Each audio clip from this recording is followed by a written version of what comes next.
Nothing এর সবচেয়ে কম দামি ফোন হিসেবে দুর্দান্ত সব ফিচার্সের সাথে লঞ্চ হয়ে গেল নাথিং ফোন 2 ক্যামেরা, ডিসপ্লে কিংবা প্রসেসর সব দিক থেকেই থাকছে দুর্দান্ত কিছু। ফোনটির ব্যাপারে বিস্তারিত জানতে ভিডিওটি শেষ পর্যন্ত দেখতে থাকুন। শুরু করা যাক ফোনটির আনবক্সিং দিয়ে। বক্সটি ওপেন করলেই পেয়ে যাবেন কাঙ্ক্ষিত ফোনটি। রয়েছে USB type C charging cable, সাথে ডকুমেন্টস, তবে নেই কোনো চার্জার, যা আপনাকে বাইরে থেকে কিনে নিতে হবে। এই হলো বক্স কন্টেন্ট। লুক এবং ডিজাইন নিয়ে কথা বলতে গেলে ফোনটির ব্যাক প্যানেলটি ট্রান্সপারেন্ট এবং ক্যামেরার চারপাশে দেওয়া হয়েছে ফ্লিকার লাইট, যা দেখতে অসাধারণ লাগছে। ব্যাক সাইডে ইউজ করা হয়েছে ডুয়াল ক্যামেরা সেটআপ। রয়েছে বক্সি শেপের বডি ফ্রেম। এর ডান সাইডে রয়েছে পাওয়ার বাটন, বাম সাইডে রয়েছে volume up and down button.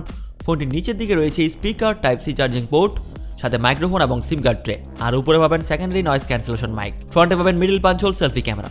ফোনটির লুক এবং ডিজাইন বেশ ইউনিক লাগছে, তবে এতে নেই কোনো 3.5 মিলিমিটার হেডফোন জ্যাক। রয়েছে IP54 রেটিং, যার ফলে হালকা পাতলা পানিতে বা বৃষ্টিতে ভিজলেও তেমন কোনো সমস্যা হবে না। এতে ডিসপ্লে হিসেবে রয়েছে 6.7 ইঞ্চিজের full HD plus LTPO AMOLED display, সাথে রয়েছে 120 হার্জের রিফ্রেশ রেট। রয়েছে HD10+ সাপোর্ট এবং ডিসপ্লে PPI ইন্টেন্সিটি হলো 394। ডিসপ্লেটির চিন বেজেল একদমই চিকন, বলা যায় সিমেট্রিক্যাল একটি ডিসপ্লে, বেশ দেখতেও ভালো লাগছে। রয়েছে 1300 নিটসের পিক ব্রাইটনেস, যার ফলে ডিরেক্ট সানলাইটও খুব ভালোভাবেই দেখা যাবে। সাথে 120 হার্জের রিফ্রেশ রেট থাকায় গেমিং এর সাপোর্ট পেয়ে যাবেন। এতে ডিসপ্লে প্রোটেকশন হিসেবে দেওয়া হয়েছে কর্নিং গরিলা গ্লাস 5। ফোনটির ব্যাক সাইডে ডুয়াল ক্যামেরা সেটআপের মধ্যে রয়েছে 50 মেগাপিক্সেলের প্রাইমারি লেন্স। এতে রয়েছে OIS সাপোর্ট এবং একটি 50 মেগাপিক্সেলের আলট্রা ওয়াইড লেন্স। ব্যাক সাইডের ক্যামেরা দিয়ে সর্বোচ্চ 4K 30 IPS এ ভিডিও রেকর্ড করতে পারবেন। সাথে ফোনটির ক্যামেরা দিয়ে ভালো ছবিও তোলা যাবে। এবার চলুন কিছু ফটো স্যাম্পল দেখে আসি।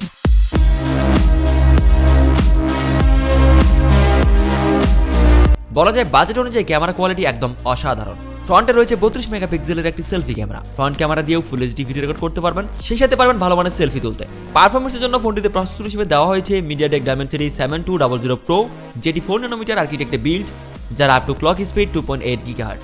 ফোনটিতে মাল্টিটাস্কিং বেশ ভালোই করতে পারবেন, সাথে PUBG অথবা ফ্রি ফায়ারের মতো ভারী গেমগুলোও স্মুথলি খেলতে পারবেন। এতে আউট অফ দ্য বক্স পেয়ে যাবেন Android 14। ব্যাকএন্ডে থাকছে নাথিং OS 2.5। সিকিউরিটির জন্য থাকছে under display optical fingerprint sensor. ফোনটির ব্যাটারি ব্যাকআপের জন্য দেওয়া হয়েছে 5000 মিলিঅ্যাম্পিয়ারের একটি ব্যাটারি, সাথে 45 ওয়াটের একটি ফাস্ট চার্জার, যার মাধ্যমে 1 ঘন্টা 5 মিনিটে ফুল চার্জ করে নিতে পারবেন। ফোনটি মার্কেটে দুটি কালার ভেরিয়েন্টে পাওয়া যাবে। এতে রয়েছে LPDDR4X RAM, সাথে থাকছে UFS 2.2 স্টোরেজ টাইপ। তবে আমার মতে বাজেট অনুযায়ী এখানে অন্তত 3.0 অথবা 3.1 স্টোরেজ টাইপ দেওয়া উচিত ছিল। এদিক থেকে কিছুটা কম মনে হচ্ছে। ফোনটি মার্কেটে 3টি র্যাম রোম ভেরিয়েন্টে পাওয়া যাচ্ছে, 8/128GB, 8/256GB এবং 12/256GB। ফোনটি ইন্ডিয়াতে অলরেডি লঞ্চ হয়ে গেছে এবং এর 8/128GB ভেরিয়েন্টের দাম রাখা হয়েছে 23,999 রুপি। 8/256GB ভেরিয়েন্টের দাম রাখা হয়েছে 25,999 রুপি। সর্বশেষ 12/256GB ভেরিয়েন্টের দাম রাখা হয়েছে 27,999 রুপি এবং এই মুহূর্তে প্রতিটি ভেরিয়েন্টের জন্য চলছে 4,000 টাকা ডিসকাউন্ট। এবার কথা হলো ফোনটি বাংলাদেশে কত হবে। মার্চ মাসের মধ্যেই ফোনটি বাংলাদেশের মার্কেটে আনঅফিসিয়ালি পাওয়া যাবে।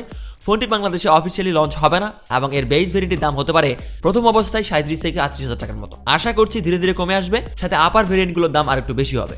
তাই কিছুদিন অপেক্ষা করাই আমাদের জন্য ভালো হবে, তাহলে কম বাজেটে কেনা যাবে। এবার কথা হলো এই দামে আপনার মতে এই ফোনটি কেমন হবে, কেমন লেগেছে নাথিং ফোন 2A, অবশ্যই কমেন্ট করে জানাবেন। আজকের ভিডিওতে এই পর্যন্তই। পরবর্তী ভিডিওর আপডেট পেতে সাবস্ক্রাইব করে বেল আইকনে ক্লিক করুন। দেখা হবে পরবর্তী ভিডিওতে। ততক্ষণ ভালো থাকবেন, সুস্থ থাকবেন। ধন্যবাদ।